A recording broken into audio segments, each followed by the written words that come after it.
આજે આપણે બનાવીશું 7 પળવાળી રોટલી। માતાજીના નિવેદમાં તમે 7 પળવાળી 2 પળવાળી રોટલી તમે બનાવી શકો છો।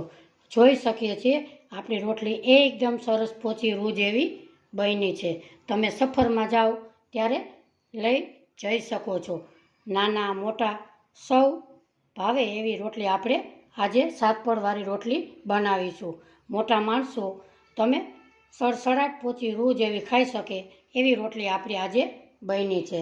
તો એક લાઈક અને એક સબસ્ક્રાઈબ કરવા જરૂર વિનંતી। સૌ પ્રથમ 7 પળ રોટલી કરવા માટે 1 કપ ઝીણો લોટ લઈશું। આપણે રેગ્યુલર રોટલી ન વાપરતા હોય એ 1 કપ આપણે અંદર લોટ ઉમેરીશું। એમાં નાખીશું આપણે 2 ચમચી તેલ। એમાં આપણે તેલનું આપણે મોણ 2 ચમચી નાખીશું। એને આપણે આવી રીતે મિક્સ કરી લેશું। હવે આપણે 1 કપ લોટ હતો એની સામે અડધો કપ પાણી લીધું છે। હવે થોડું થોડું પાણી ઉમેરતા જઈશું અને લોટને આપણે બાંધી લેશું। આ રોટલી 7 પળવાળી તમે નિવેદ હોય ત્યારે 2 પળવાળી 7 પળવાળી એવી રોટલી આપણે બનાવતા હોઈએ છીએ। એ રોટલી એકદમ સરસ સોફ્ટ એવી બને છે। આપણે થોડું થોડું પાણી અંદર નાખી અને લોટને એકદમ સરસ બાંધી લઈએ। આપણો લોટ એકદમ સરસ મુલાયમ એવો બંધાઈ ગયો છે। આપણે અડધો કપ પાણી અંદર જોયું છે। હવે એમાં થોડુંક એવું તેલ નાખીશું અને આવી રીતે આપણે એકદમ સરસ મસળી લઈએ। હવે આપણે આને 5 થી 7 મિનિટ ઢાંકી અને આપણે લોટને રહેવા દેશું। આપણે અહીંયા 5 થી 7 મિનિટ જેવું થઈ ગયું છે। હવે આપણે એકદમ લોટને મસળી લેવાનો છે। આવી રીતે મસળી અને એના હવે 2 ભાગ કરીશું। આવી રીતે હવે એક પાટલો લેશું અને એની માથે આપણે આ લોટને આપણે સાઈડમાં મૂકીશું। આવી રીતે પાટલા ઉપર આવી રીતે એકદમ મસળી લેવાનો છે। હવે આપણે નાના નાના 7 ગોયણા કરીશું। આ 7 પળવાળી રોટલી તમે એકવાર ખાશો તો એકદમ રૂ જેવી પોચી એવી બને છે। મોટા કે નાના કોઈ પણને ભાવે એવી આપણી રોટલી બને છે। મોટા માણસો સડસડાટ ગળે ઉતારી જાય એવી આપણી આ રોટલી બનશે। આવી રીતે આપણે 7 ગોયણા આપણે બનાવી લઈએ। આપણે 7 ગોયણા એકદમ સરસ વારી લીધા છે। હવે એક ડીશમાં મૂકી અને 1 ગોયણું લેવાનું। આવી રીતે સૂકા લોટમાં આવી રીતે આપણે બોળી લેશું। હવે આપણે નાની નાની પૂરી વણીએ એવી રીતે આપણે 7 પૂરીને આપણે વણી લેશું। આપણી પૂરી વણાઈ ગઈ છે।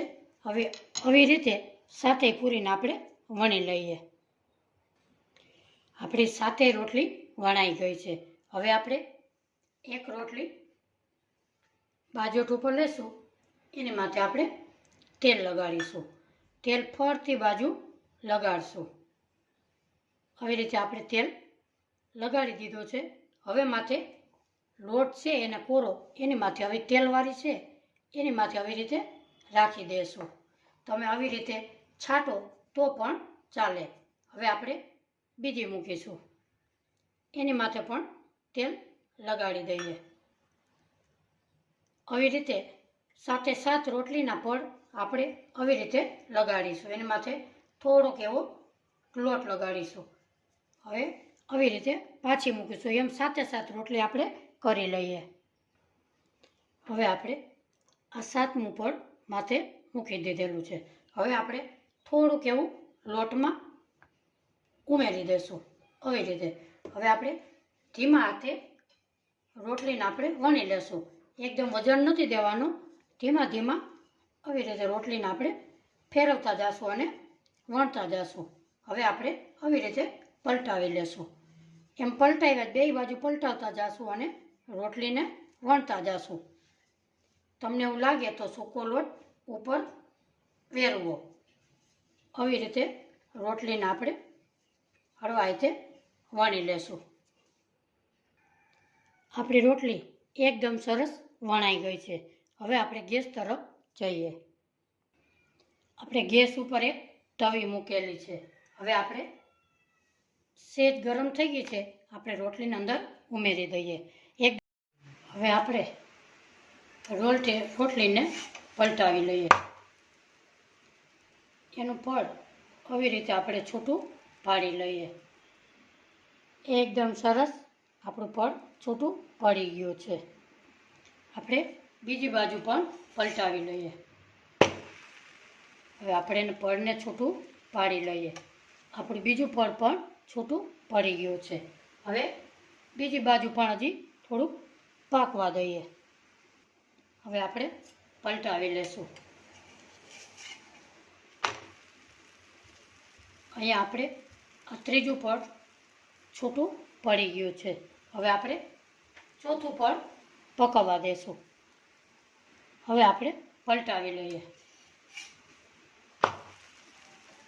અહીંયા જોઈ શકીએ છીએ કે આપણું ચોથું પડ પણ છૂટું એકદમ સરસ પડી ગયું છે.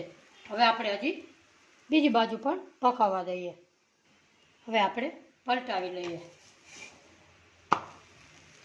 આપણે જોઈ શકીએ છીએ કે આપણા 7 પડ એકદમ સરસ પોચા રૂ જેવા બન્યા છે. હવે આપણે પકાવવા દઈએ. હવે આપણે પલટાવી લઈએ. આપણે જોઈ શકીએ છીએ કે આપણા 7 પડ એકદમ સરસ નીકળી ગયા છે. તો મિત્રો, આજની મારી રેસીપી તમને ગમે તો લાઈક, શેર ને સબસ્ક્રાઈબ કરવાનું ભૂલશો નહીં. હવે આપણે આને પકાવવા દેશું. આને પણ આપણે આવી રીતે પલટાવી લેશું. આપણા 7 પડ એકદમ સરસ 7 પડવાળી રોટલી.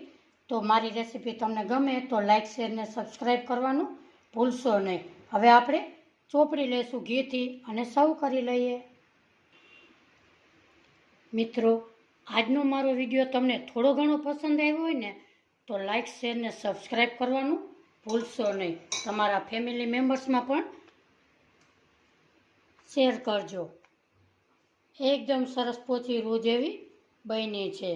ફરી મળીશું એક નવી રેસીપી સાથે. ત્યાં સુધી બધાને મારા જય શ્રી કૃષ્ણ.